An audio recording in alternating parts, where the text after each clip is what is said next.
सुप्रभात। मैं रिद्धि कक्षा 7वीं स की छात्रा आज आपको अपना हिंदी प्रयोजना कार्य दिखाऊंगी।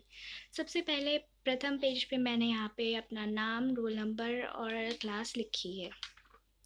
यहाँ पे दूसरे पेज पे मैंने हिंदी प्रयोजना कार्य लिखा है। अगले पेज पे मैंने श्री कृष्ण और मीराबाई का एक चित्र बनाया है। अगले पेज पर मैंने यहाँ पे इनका विषय परिचय लिखा है, जिसमें मैं आपको बताऊंगी मीरा का परिचय, जन्म तथा शिक्षा, जीवन काल से संबंधित तथ्य, कृष्ण से लगाव, विवाह, पति की मृत्यु, हत्या का प्रयास, द्वारिका में वास और मान्यताएं। तो आइए आरंभ करते हैं। सबसे पहले मीरा का परिचय। मीराबाई का जन्म राजस्थान में मेघवाड़ा के निकट एक चौसठ ग्राम में सन 1498 के आसपास ही हुआ था। मीराबाई के पिता का नाम रत्न सिंह था और इनका विवाह राणा सांगा के पुत्र भोजराज के साथ हुआ था। भोजराज की मृत्यु अचानक होने के कारण मीराबाई का जीवन अर्थ व्यस्त हो गया था। तब से भोजराज की मृत्यु हुई थी, मीराबाई ने साधु संतों का अपने जीवन में वास कर लिया था। वह साधु संतों के ही वेश में रहती थी। मीराबाई का जीवन बहुत ही ज़्यादा दुख के साथ भी गुजरा था, क्योंकि इनकी माता का निधन जब ये 2 वर्ष की थी तभी हो गया था। जन्म तथा शिक्षा। मीराबाई का जन्म मेघवाड़ा के निकट एक स्थान पे उन मेघवाड़ा की राजकुमारी के रूप में हुआ था। विधानों के अनुसार इनके जन्म की तिथि स्थित नहीं है, क्योंकि कुछ मान्यताएं कहती हैं कि इनका जन्म 1430 में हुआ था, परंतु कुछ मान्यताएं कहती हैं कि इनका जन्म 1498 में हुआ था। यह मेघवाड़ा के महाराज के छोटे भाई रत्न सिंह की एकमात्र ही संतान थी। इनका जीवन बड़े दुख और कष्ट के साथ व्यतीत हुआ था। मीराबाई जब केवल 2 वर्ष की थी तभी उनकी माता की मृत्यु हो गई थी, इसलिए वह अपने दादा के साथ अपने दादा के राज्य में ही रहती थी और वहीं पे इनका बचपन गुजरा और वहीं पे इन्होंने शिक्षा ग्रहण करी थी। जीवन काल संबंधित तथ्य। मीराबाई के जन्म काल, तिथि, जीवन व्रत के विषय में बहुत ही मतभेद है। श्यामचंद्र कपूर ने अपनी पुस्तक हिंदी साहित्य के इतिहास में इनका उल्लेख भी किया है।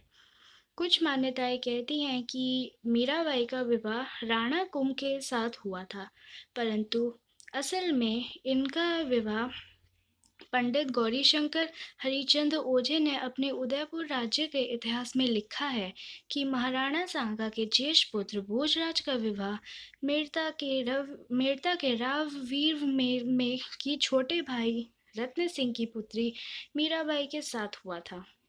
तो आप इसे ये भी कह सकते हैं कि मीराबाई का विवाह राणा कुंभ के साथ नहीं, असल में इनका विवाह भोजराज के साथ ही हुआ था। कृष्ण से लगाव। मीराबाई का बाल मन मीराबाई के बाल मन में बस कृष्ण की ही छवि रहती थी।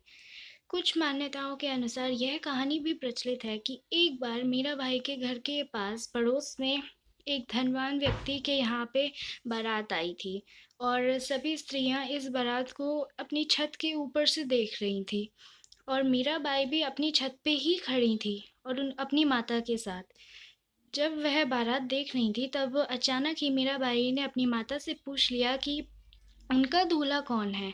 तो उनकी माता ने ऐसे ही उपहास में कह दिया कि उनका दूल्हा ये श्री कृष्ण की मूर्ति है।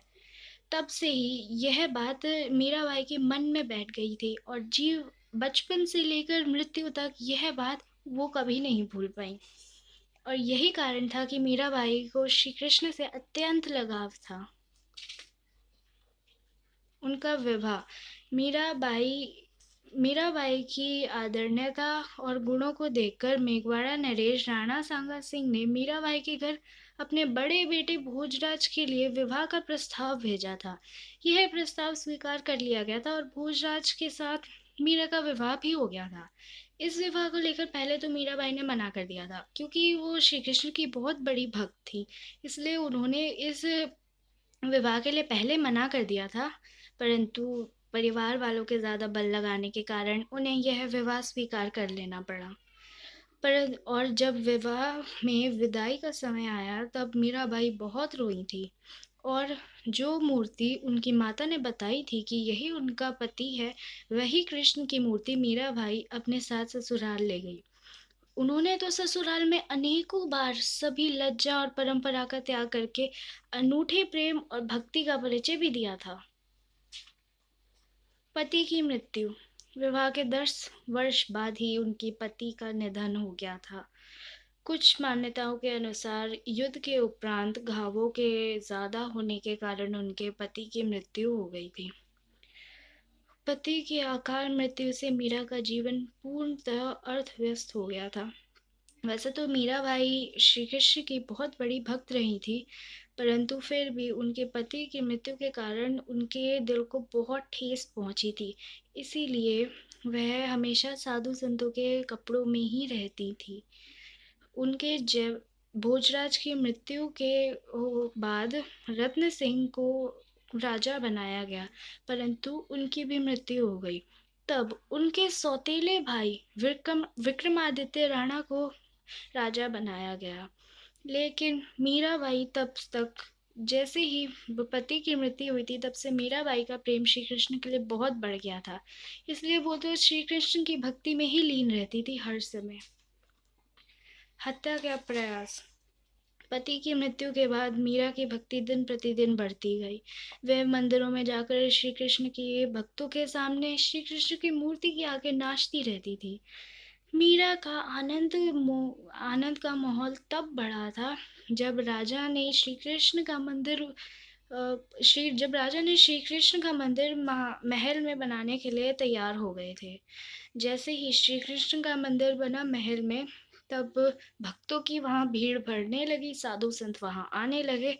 और यह देखकर मीराबाई तो अत्यंत प्रसन्न होती थी, परंतु राणा विक्रमजीत सिंह को ये बिल्कुल अच्छा नहीं लगने लगा। उधर मीरा श्री कृष्ण की भक्ति में हमेशा लीन रहती थी, और दूसरी तरफ राणा विक्रमजीत सिंह हमेशा यही प्रयास करते थे कि मीराबाई को कैसे श्री कृष्ण से दूर करा जाए। उन्होंने तो अपनी बहन को भी बहुत बार भेजा था उन मीराबाई को समझाने के लिए, परंतु मीराबाई नहीं मानी। वह बस श्री कृष्ण की भक्ति में ही लीन रहने लग गई थी। जब वह नहीं मानी, तब राजा ने बहुत प्रयास करे उनकी हत्या करने के लिए, परंतु उनका हर प्रयास विफल ही रहा, क्योंकि उन्होंने अत्यंत प्रयास करे। कभी तो कुछ कहानियों के अनुसार यह कहा जाता है कि एक बार उन्होंने मीराबाई को मारने के लिए फूलों की टोकरी में विषैला सांप दिया था, परंतु जब मीराबाई ने वो टोकरी खोली थी, तब उसमें कोई विषैला सांप नहीं था, बस उसमें श्री कृष्ण की मूर्ति थी, जो देखकर मीराबाई अत्यंत प्रसन्न हुई। कुछ कहानियों के अनुसार यह भी कहा जाता है कि एक बार उन्होंने मीराबाई को मारने के लिए विष का प्याला भी भेजा था, परंतु उससे भी मीराबाई को कुछ नहीं हुआ। यह सब सिर्फ उनकी भक्ति का ही नतीजा था। द्वारिका में व्यास। मीराबाई इन सब के यह षड्यंत्रों से अत्यंत परेशान हो गई थी। इसीलिए मीराबाई ने यह निर्णय ले लिया था कि वो अब राजस्थान छोड़ के कहीं और जाएंगी। तो तब मीराबाई बहुत जगह गई, परंतु हर जगह वहां पर उनके व्यवहार के लिए उन्हें रखा नहीं गया। उन्होंने अनेकों प्रयास करे, पर अंत में जाकर वो द्वारिका में स्थित हो गई थी। जब वो द्वारिका में स्थित हो गई, तब वह बस वहीं उनके मंदिरों में रहती, हर समय श्री कृष्ण के भक्तों के सामने और उनकी मूर्ति के सामने नाचने लगती थी। वह उसी हर मंदिरों में जाती और श्री कृष्ण की ही पूजा करती रहती, हर समय, हर दिन। परंतु कुछ वर्षों बाद एक बार जब राजस्थान के मेघवाड़ा से वहाँ के राजा का संदेश आया कि उन्हें मीराबाई को पुनः वहाँ की राजकुमारी बनाया जाए, तब वहाँ पे मीराबाई को यह बताया गया। कहानियों के अनुसार यह माना जाता है कि मीराबाई पहले तो श्री कृष्ण से यह पूछने गई थी कि क्या वो वहां जाएं या नहीं, परंतु पंडितों के अनुसार मीराबाई जब वहां गई, तब वो वहीं पे श्री कृष्ण की मूर्ति में ही ओझल हो गई, श्री कृष्ण की मूर्ति में ही समा गई, और उसके बाद उनको कभी नहीं देखा गया। अंत में मैंने यहाँ पे मान्यताएं भी लिखी हैं। मान्यताओं में कुछ कहानियों के अनुसार यह भी कहा जाता है, और एक मान्यता यह भी है कि मीराबाई के मन में श्री कृष्ण के प्रति प्रति जो प्रेम था वह जन्म जन्मांतर का था। मान्यताओं के अनुसार मीरा पूर्व जन्म में वृंदावन की एक गोपी थी, जो और वह राधा की प्रमुख सहेलियों में से भी एक हुआ करती थी। वह मन ही मन भगवान कृष्ण को प्रेम करती थी। इनका विवाह एक गोप के साथ कर दिया गया था। विवाह के बाद गोपियों उनका श्री कृष्ण से संबंध भी टूट गया, परंतु वह अपने मन में श्री कृष्ण को अत्यंत प्रेम करती थी। परंतु जैसे ही उनकी सास को यह पता चला तो उन्होंने उस गोपिका को एक कमरे में बंद करके रख दिया। श्री कृष्ण से मिलने के लिए वो तड़पती गई और उस गोपी का वहीं अंत हो गया। मान्यताओं के अनुसार यह भी कहा जाता है कि वो मीराबाई असल में वह गोपी ही थी जिन्हें श्री कृष्ण की अपने प्रेम को साकार करने के लिए पुनः जन्म लिया था।